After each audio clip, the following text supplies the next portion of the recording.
વિદ્યાર્થી મિત્રો, આજે આપણે ઘડિયાળનો જાદુ શીખવવાના છીએ વિદ્યાર્થીઓને.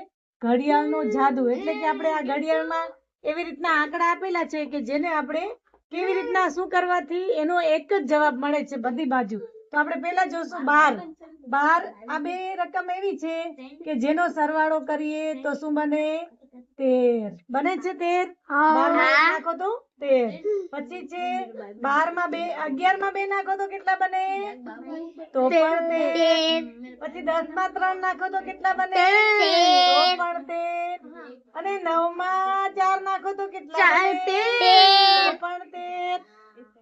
અને 8 માં 5 નાખો તો પણ 13.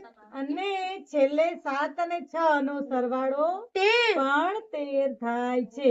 તો આ છે આપણો ઘડિયાળનો જાદુ, જે બધા બાળકો આજે નવી ટ્રીકથી શીખશે કે ઘડિયાળનો જાદુ.